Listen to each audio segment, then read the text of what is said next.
Wellington, New Zealand, the Kiwi capital, a vibrant harbour city and home to a 34,000 capacity event that sells out in minutes. It's the unique colour and fancy dress of the New Zealand International Sevens.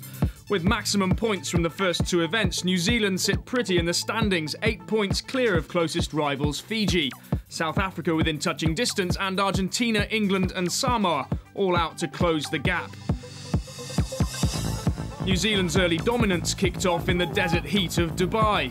Zar Lawrence outstanding as the Kiwis won the opening event for the first time in 5 years to lay down a marker for the new series.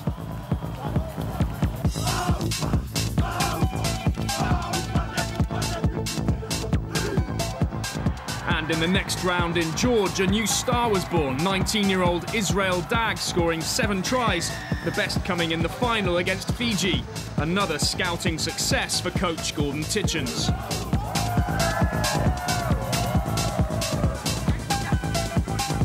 With the Westpac crowd comes unconditional support, but also a burden of pressure, and 2 years have passed since they were rewarded with a home victory. Injury clouds were hanging over Nigel Hunt and new boy Dag, and there were 3 changes since Christmas, one of which brought the return of an old favourite and former captain. It's been a while. I think the last time I played was Wellington last year for the Sevens team, so I'm just keen to be back on the scene again, and yeah, just ready to play in Wellington. But the experienced Tafai isn't the only Yoasa here this year. Younger brother Amos is also in Wellington, but trading black for green and yellow. Well, my mother, she's Cook Island. She's from the village of Arorangi in Raro. And through that connection, that's how Amos pretty much is paying for the Cook Islands. But he's always been a bit of a underdog with a bit of talent, and he's getting the opportunity here to show it. And you know, I wish him all the best, and I'll be watching him definitely. 4 years Tafai's junior, Amos has been plying his trade in Ireland for the past 2 years. Out of sight is out of mind, but now back together. Are they brothers in arms? Yeah, we're pretty tight, eh? Yep. Yeah, growing up he was a big influence and stuff like that. You know, pushing me training-wise and stuff like that. I'm definitely taller than him, but probably strength and speed-wise, he's quite up there. I would say I would be second to him. But I would have him, you know, on the longer stuff, fitness-wise, and he's got a cheeky little step on him that he whips out now and then. But yeah, I still think I'll give him a good crack, and he would give me a good crack if we had a go at each other. Last time we had a race, I was the faster one, eh? But yeah, I think he's been doing a bit of work on those legs, those little chicken legs of his. So yeah. We used to always play rugby in the backyard, and you know, as the years went over, I used to be able to bowl him over. And then one year, I remember playing in the backyard, and I absolutely just smashed him. And he had tears running down his eyes and a bit of a blood nose, and I was laughing. And I decided, well, I'm going to bowl you over again. So I ran for him, and it was probably the first time I looked at him in a new light, because he just stopped me. Yeah. One of the family functions we had up in Auckland, and yeah, it's quite embarrassing actually. He busted my nose in front of all my family, and I was sort of on the ground crying and whatnot. But yeah, I suppose when we get on the field, or if we have that opportunity, I think we would, you know, take it on the field. But we'd definitely leave that competitiveness out there. With a population of just over 20,000 and players scattered around New Zealand and the 15 islands that make up the Cooks, they are one of the perceived minnows in the tournament, but quietly confident. Being underdogs, you know, we've got nothing to lose and, you know, everything to gain. So, and our prep's been pretty good, you know, coming together quite well as a team this past week. And you don't come to these sort of things to roll over to these big teams, you know. And if we can get a scalp, well, then happy days for the boys, you know.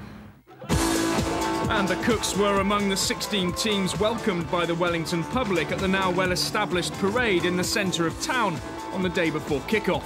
The public eager for another classic event and leaving no doubt as to who the favourites were.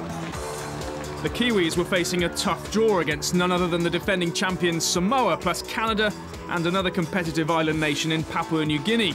By contrast, Pool D looked wide open, while the ever-popular Kenyans would renew their rivalry with Australia and South Africa in Pool B. And what of the Cooks? Well, they start with the lion's share of support against England in Pool C.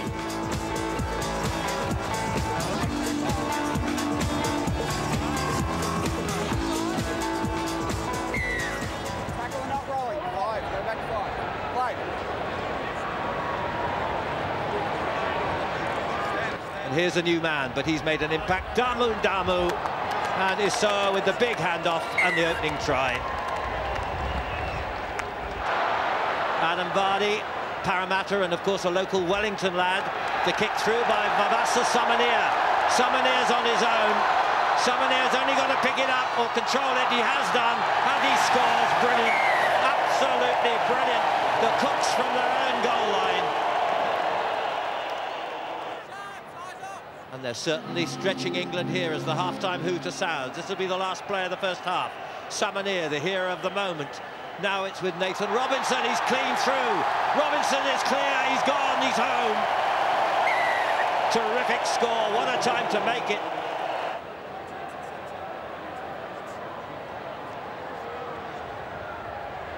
Oh, they've got man over here. And it's with Ashley Drake. Ashley Drake takes it in. That could be a decisive score. England are stunned. A remarkable win to underline the competitive nature of rugby in the Pacific Islands. But it was back down to earth with a bump against the impressive Fijians. So underway, Fiji versus the Cooks. The Pacific Islands derby. Early run from Maui, Tamasi Maui.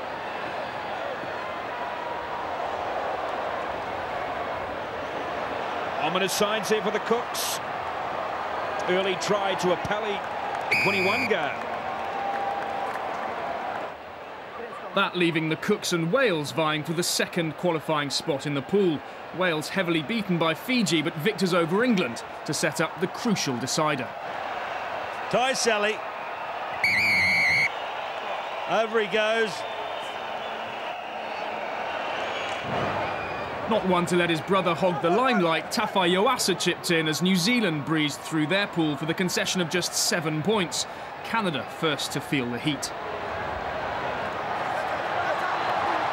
Oh, here's a great break by Tafai Yoasa, who's also come onto the field.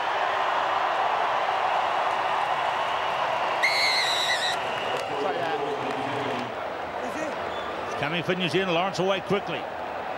Coker, swing it through the backs, right, Kambula. Hunt, he's got Vito with him. Vito! Oh, there's a lot of power in there. And Vito's it again. Come out. Having beaten South Africa in Darwin the week before, Australia were tipped for an upset, but had no answer to the smallest player on the pitch. And there is our first look at the great man, Fabian Juris. Absolutely outstanding pace to burst through that gap key. Okay, away goes Juris again. Look at this guy go. Can they catch him? Casey Mitchell is onto him. No, he's not. This is a lovely one. This one for the highlights taped. Outstanding try, Keith. The impressive Box easing their way to top spot, and the Wallabies needing a win against their bogey team Kenya to join them in the last 8. Tim right through, but clutched by the jersey. Now to James Liu, and there is try number 1 in this match. Australia get first points. One player way out to the right of your screen there. Oh, a chop on the infield. The gap is there. The kick and chase.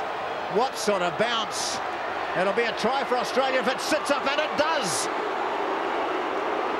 A brilliant breakout by Australia from inside their 22, and to the booing of this Westpac Stadium crowd. In Pool D, Argentina's Pumas were looking to build on their good start in Dubai and George, but the US Eagles showed once again how improved they are under coach Al Caravelli. Michael Palafar is in, and that will be the game for the Americans. Chalk one up to the US of A. But after a draw against Scotland, it was Tonga who stood in their way. The Tongans right in their own in goal, and they've broken out. No, the pass needed to go to hand, but it has now. Fonua, Sione Fonua, players in support. And Tonga, they could go coast to coast. This could be a 100-metre try. Plenty of jerseys there, plenty of people in support, and they will finish it with Fonua.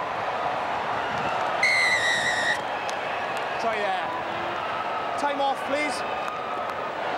A Tongan win that left Scotland needing to beat the struggling Pumas to top the pool, and it was their returning playmaker who proved the difference.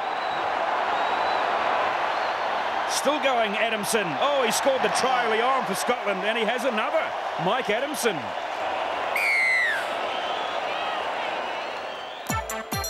The Scots through to play Australia, Tonga facing South Africa. It was Fiji against rivals Samoa, with Wales out to end New Zealand's 27-match unbeaten run. All that after the break.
Welcome back to the Westpac Stadium and a rugby party to rival any in the world.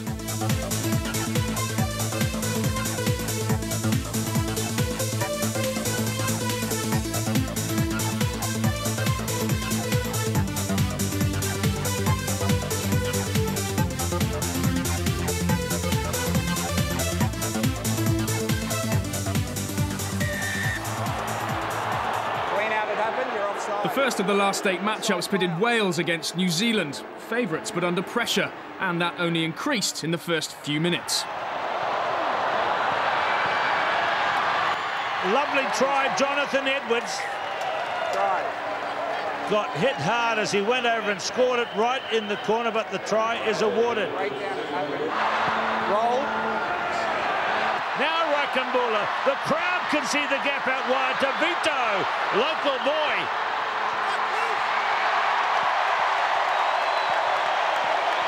Local hero.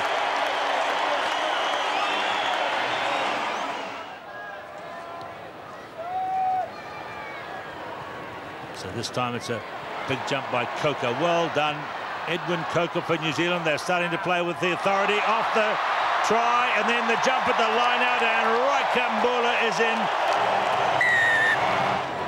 Could Wales's Celtic cousins Scotland do any better against their Southern Hemisphere opponents, Australia? Nice fend, still going. Good pass out left, on the bounce to Wright, and Tim Wright, all the time in the world.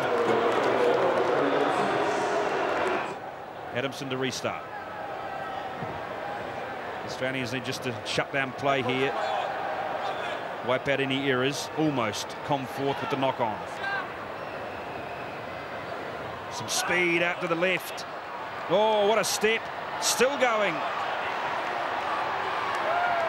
Blair Connor, the new player on for the Aussies. First touch of the ball, and Connor is in. South Africa's early form had marked them out as one of the principal challengers for the title, but it was the Sea Eagles of Tonga who started brightly. Cutting back inside is Kailea. What a start, Kailea. Well, that's exactly what Tonga must have needed to find the inspiration. Schalk van der Merwe's try before half-time brought the Boks back to within 2 points. Who would strike the killer blow? Well done, play on. Now a real chance up the short side. There's a lovely little dummy and away goes Pateki. Pateki with what could be the vital score. This could be the winning score. Persistent pressure paid off. Samoa would need to beat Fiji to prolong their title defence. Pessamino struck early before Lolo Lui put Rudy Moore's men further ahead.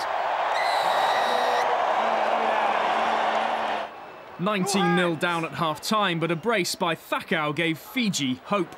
Fiji, 19-12. That clock seems to be ticking very quickly. Wide ball, an opportunity again for Fiji.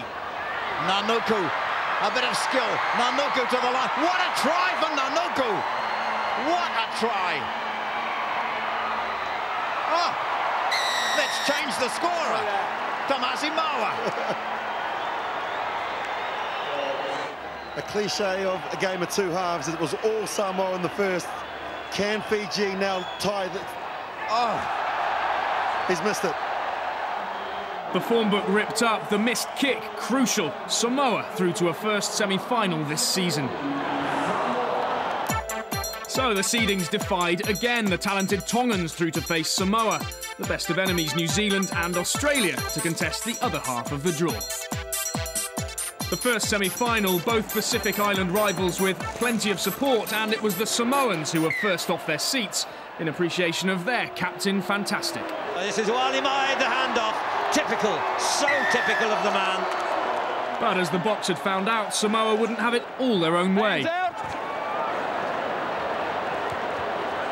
Tight marking here, but the drive is on, and it's Kailea. That's the equaliser.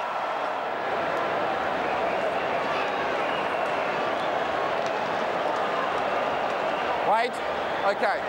Clean line-out ball, and it's away via Pateki. Oh, it's an interception. Should have seen it coming. Lola Lui has come on as replacement. Surprised he didn't start. Had heard he was a bit injured. Long-ranging strides and away with Pessamino. He is lightning when he's in full stride. He's unstoppable. And that is the key, I sense, to the outcome. Mikaele Pessamino. No wonder he was shortlisted as Player of the Year last season. Samoa through to the final, their title defence still on. As always, home expectations were high and satisfied early on. Local boy Victor Vito in the crowd cheers when he gets the ball. Mackay takes him down, that's the 22. Here's Edwin Coker, and he's clear.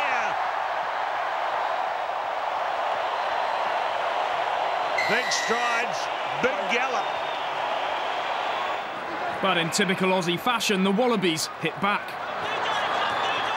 The big, long, lanky Mackay. Good work there by Mackay. They'll get a try, and it's big Higginbottom.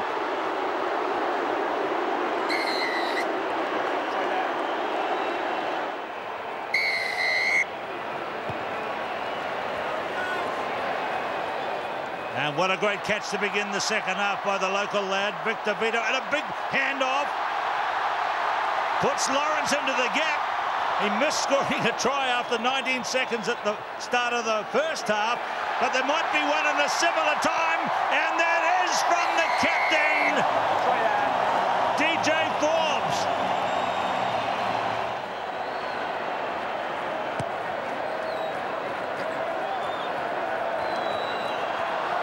Cross forward, advantage. Advantage over. Here comes New Zealand again. Yates.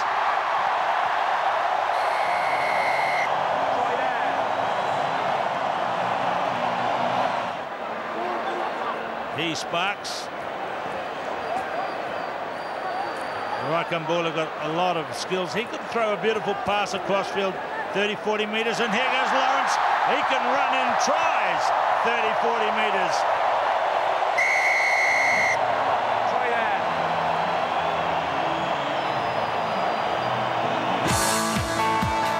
In the other finals, the USA hit back late in the game. Todd Clever the star as they took the shield against Kenya. Matt Banahan scored the winner in the bowl as England made amends for their disappointment on day one against Argentina. And Fabian Juries was again the match winner as South Africa overcame Wales in the plate. 8 points for the series to close the gap on Fiji. The crowd waited impatiently, the scene was set and the two best teams of the weekend took to the field. For defending champion Samoa, a first final of the season. For New Zealand, a third in succession. And what a thriller we had in store. To win at this level, all teams must take chances. In sevens, in rugby, there's no time to sit back. But there are nerves to contend with as Uali Mai, who was the IRB's Sevens Player of the Year a couple of years back, fumbles the kickoff, which shows there's tension in the air as well. Just maybe that bandage on his eye might have affected his vision there. He's certainly on the field, and yes, it might have been just that, but might have been a mixture of nerves as well. Meantime, here is Nigel, and bustled by Uali Mai. So Samoa have it and break away, and this is typical of them. Ayunga over halfway, it goes to the danger man, the speedster, the mile-a-minute man, it's Pessamino. He's in. This is the problem the New Zealand team faces. What a great man, Mikaele Pessamino. The most extraordinary start to a final I've ever seen.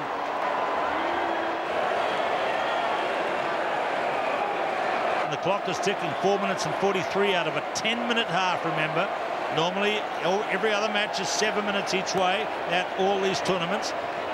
Hunt, high to Lawrence, out wide to Victor Vito. The fans know he's the home boy.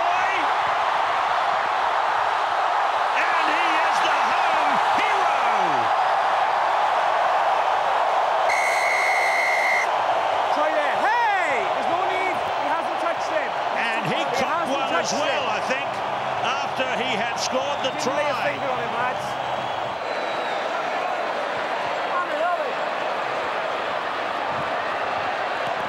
Well, bit of pressure and a kick that Pessamino chases hard. Back there is Victor Vito, offloads cleverly and just in time into the hands of Hunt. And he goes wide. Edwin Coker there. Such a power man to pull down to Stephen Yates. They've got numbers here. DJ Forbes switches to Zal Lawrence, the quickest man in this New Zealand lineup. He's going. He's gone away. He's going to score under the post and give New Zealand the lead.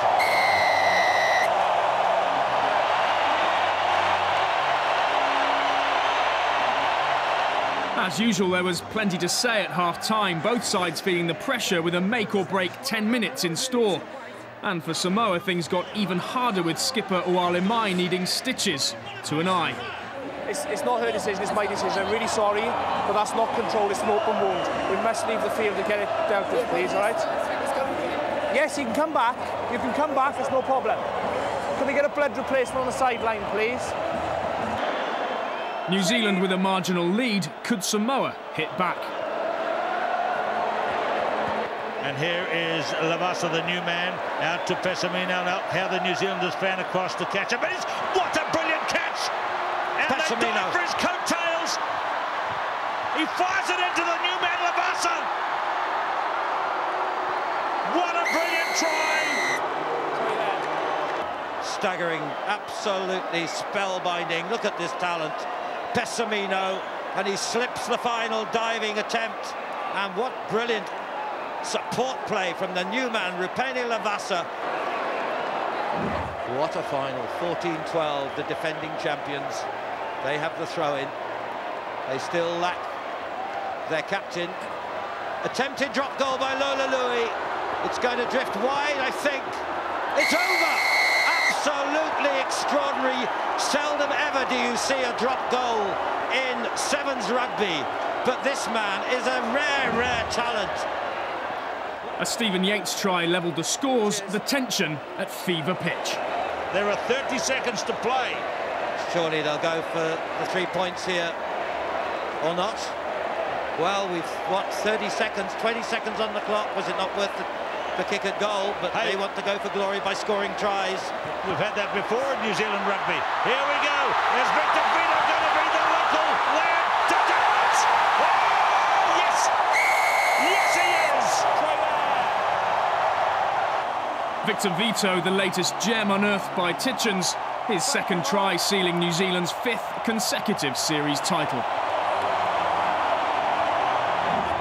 It's a cliche, but it's hard to describe.